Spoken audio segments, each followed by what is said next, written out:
Hi, on our previous video, we tried to learn about history, geography, administration, and politics of Israel. In the second part, we'll try to cover some other areas like election, economics, resource, industry, finance, tourism, trade, transportation, and science and technology. So fasten your seatbelt and let's take a ride of the knowledge to understand this great nation more.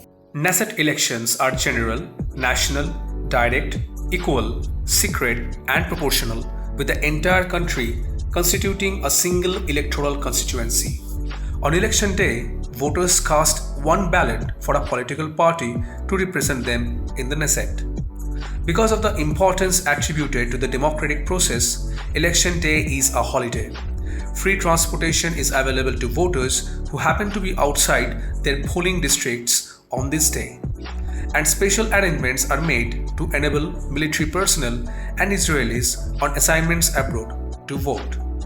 Every citizen is eligible to vote from age 18 and to be elected to the Knesset from age 21. The president, the state comptroller, judges, and senior public officials, as well as the chief of staff and high-ranking military officers, are disqualified from presenting their candidacy unless they have resigned their position at least 100 days before the elections. The large influx of well-trained and Western-educated European and North American immigrants contributed greatly to a rapid rise in Israel's gross national product after 1948. Although most of them had to change occupations, a nucleus of highly skilled labor, in combination with the country's rapid founding of universities and research institutes, facilitated economic expansion.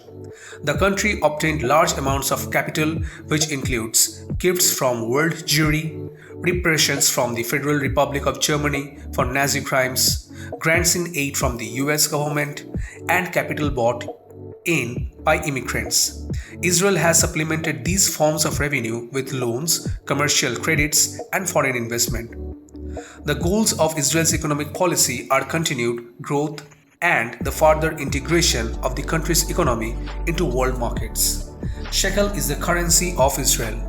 Israel has made progress towards these goals under difficult conditions, such as a rapid population increase, a boycott by most Arab countries, heavy expenditure on defense, a scarcity of natural resources, high rates of inflation, and a small domestic market that limits the economic savings of mass production.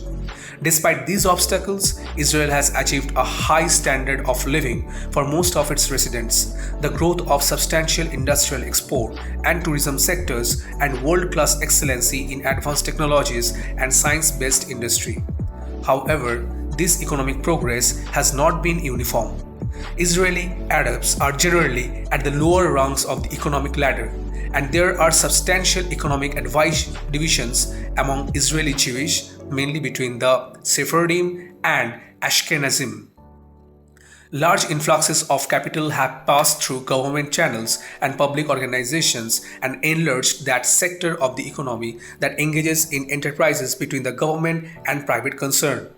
Government policy dating from the late 1970s, however, has been directed towards privatization. The private government and, to a limited extent, cooperative sectors all coexist in an economy that supports both the broad objectives of state policy and individual enterprise. Tax rates in Israel are among the highest in the world, with income value added, customs and excise, land and luxury taxes being the main source of revenue. The government has gradually raised the production of indirect taxes since the late 1950s. Tax reforms in 1985 included a new corporate tax levied on previously untaxed businesses sectors while slightly reducing direct taxes on individuals. Taxation approaches 2/5 of the value of GNP and is about 1/4 of average household's income. The General Federation of Labor in Israel, which is Histadrut, is the largest labor union and voluntary organization in the country. It once was also one of the largest employers in Israel, an owner or joint owner of a wide range of industries, but by the mid-1990s, it had sold most of its holdings to private investors. Since 1960, Arab workers have been admitted to the organization with full membership rights. The Manufacturers Association of Israel and the Farmers Union represents a large number of the country's employers. Mineral resources include potash, bromine, and magnesium, the last two deriving from the waters of the Dead Sea. Copper ore is located in the Arava, phosphates and small amounts of gypsum in the Negev, and some marble in Galilee. Israel began limited petroleum exploitation in the 1950s, and small oil deposits have been found in the northern Negev and south of Tel Aviv. The country also has reserves of natural gas in the northern Negev, northeast of Peshawar, and offshore in the Mediterranean. The power industry is nationalized and electricity is generated principally from coal and oil burning thermal stations. The government has encouraged intensive rural electrification and has provided electricity for agriculture and industry at favorable rates. The Israel Atomic Energy Commission was established in 1952 and has undertaken a comprehensive survey of the country's natural resources and trained scientific and technical personnel. A small atomic reactor for nuclear research was constructed with American assistance south of Tel Aviv. A second reactor, built in the Negev with French help, is used for military weapons research. Early Israeli society was strongly committed to expanding and intensifying agriculture. As a result, a rural Jewish agrarian sector emerged that included two unique forms of farming communities, the kibbutz and the moshav. Although the rural sector makes up less than one-tenth of the total Jewish population, such a large rural populace represents something almost unknown in the diaspora. The amount of irrigated land has increased dramatically, and along with the extensive farm mechanization has been a major factor in raising the value of Israel's agricultural production. These improvements have contributed to a great expansion in cultivating citrus and such industrial crops as peanuts, sugar beets, and cotton, as well as vegetables and flowers. Dairying has also increased considerably in importance. Israel produces the major portion of its food supply and must import the remainder. The main problem facing agriculture is the scarcity of water. Water is diverted through pipelines from the Jordan and Yargon River and from Lake Tiberias to arid areas in the south. Because almost all the country's current water resources have been fully exploited, further agricultural development involves increasing yields from land already irrigated, obtaining more water by cloud seeding, reducing the amount of evaporation, desalinizing seawater, and expanding desert farming in the Negev by drawing on brackish water found underground.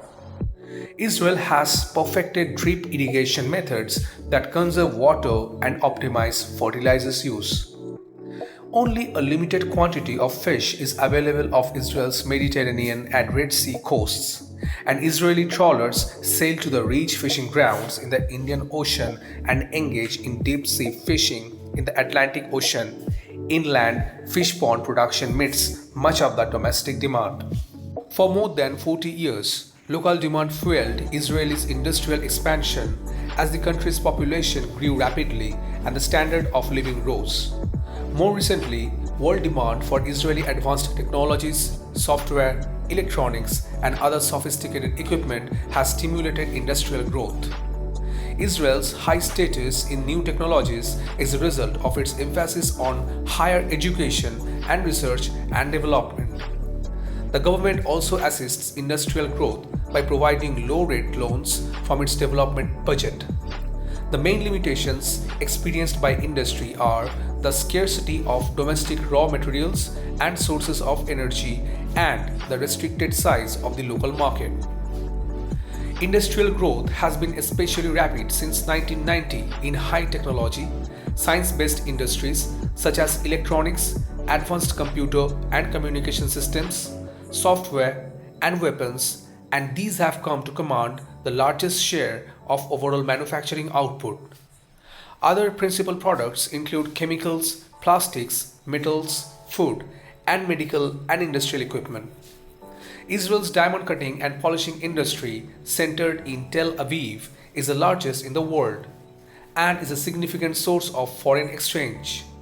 The great majority of industries are privately owned, one exception being the government-run Israeli Aircraft Industries Limited, a defense and civil aerospace manufacturer. Factories producing military supplies and equipment have expanded considerably since the 1967 war, a circumstance that stimulated the development of the electronics industry. Israel's central bank, the Bank of Israel, issues currency and acts as the government's sole fiscal and banking agent. Its major function is to regulate the money supply and short-term banking. The Israeli currency was devalued numerous times after 1948, and the new Israeli shekel was introduced in September 1985 to replace the earlier Israeli shekel. The government and central bank introduced this measure as part of successful economic stabilization policy that helped control a rate of inflation that had grown steadily between the 1950s and mid-1980s and had skyrocketed in the 1970s. Israel has commercial banks, cooperative credit institutions, mortgage and investment credit banks, and other financial institutions that are supervised by the central bank. The banking system shows a high degree of specialization. Commercial banks are privately owned and generally are restricted to short-term business. Medium and long-term transactions, however, are handled by development banks jointly owned by private interests and the government, which cater to the investment needs of different sectors of the economy: agriculture, industry, housing, and shipping. The Tel Aviv Stock Exchange was established in 1953. Tourism has increased significantly and has become an important source of foreign exchange, although its growth at times was affected by regional strife. Visitors are drawn to Israel's numerous religious, archaeological, and historic sites, such as the Western Wall and the Dome of the Rock, and biblical sites such as Nazareth and Bethlehem in the West Bank, as well as to its geographic diversity, excellent weather for leisure activities, and links to the Jewish and Palestinian Arab diasporas. There are numerous resorts in the highlands and desert and along the coast, with most tourists coming from Europe and a growing number from North America. Access to foreign markets has been vital for further economic expansion. Israel has free trade agreements with the European Union and the United States and is a member of the World Trade Organization. These agreements and Israel's many industrial and scientific innovations have allowed the country to trade successfully despite its lack of access to regional markets in the Middle East. A central problem, however, has been the country's large and persistent annual balance of trade deficit. Imports consist mainly of raw materials, including rough diamonds, capital goods, and food. Exports more than doubled in value through the 1990s and became highly diversified, originating in all the major manufacturing sectors and in agriculture. High technology products led the list of exports, and Israel sells fruit, including citrus, vegetables, and flowers throughout Europe during the off-season.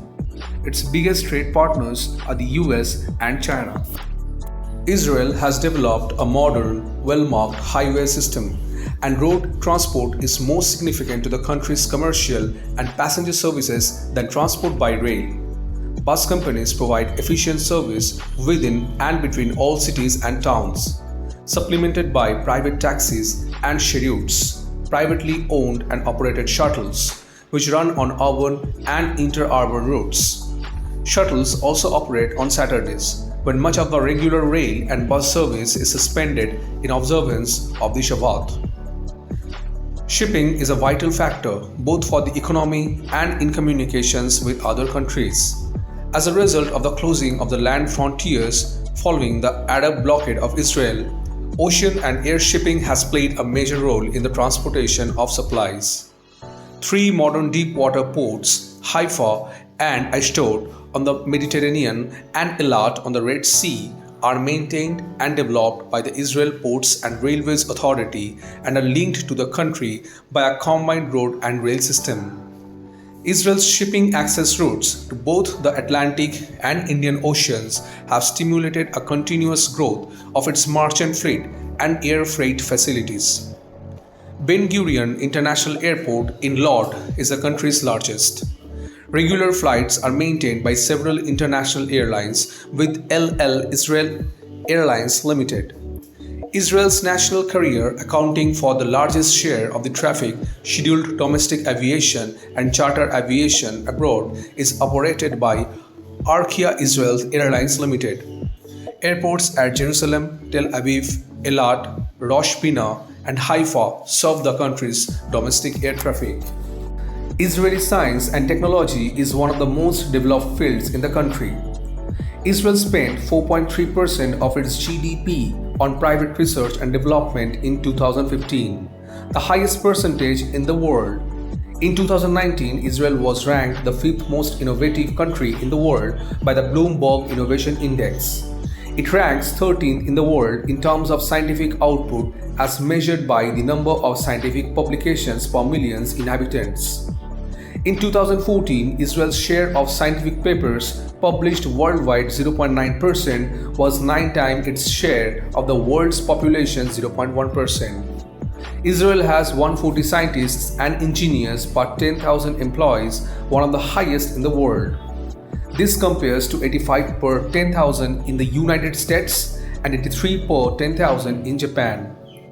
In 2012, Israel counted 8,337 full-time equivalent researchers per million population. This compares to 3,984 in the United States, 6,533 in South Korea, and 5,195 in Japan. Israel's high-tech industry has benefited from both a domestic, highly educated and technically skilled workforce and a strong presence of foreign high-tech companies and sophisticated research centers. Israel is home to some of the world's leading companies in the high-tech industry and is home to some of the world's largest companies. Most people literate in technology. Israel has been a member of Eureka, the Pan-European R&D funding and coordinating organization since 2000 and served as its rotating chairman in 2010 to 2011. In 2010, American journalist David Kaufman wrote that the high-tech region of Israel's Yokneam has the world's largest concentration of athletic and technology companies. Israel has the world's most important high-tech center after the United States. Israel's high-tech industry stems from the rapid development of computer science and technology in the 1980s, such as Silicon Valley and Highway 128 in Massachusetts, US, ushering in the current high-tech era. Until that point, Israel's economy was based primarily on agriculture, mining, and secondary industries such as diamond polishing and the manufacture of textiles, fertilizers, and plastics. A major factor in allowing the information and communication technology-based high-tech industry to take root and thrive in Israel has been investment by the defense and aerospace industries, which have created new technologies and know-how.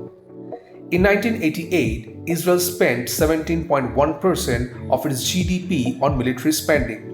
Even though this percentage fell to 5.8% of GDP by 2016, Israel's military spending remains among the highest in the world. For comparison, the US spent 5.7% of GDP in 1988 and 3.3% in 2016 on military spending. This heavy investment in defense and aerospace has formed the basis of Israel's high-tech industries such as medical devices, electronics, telecommunications, computer software, and hardware.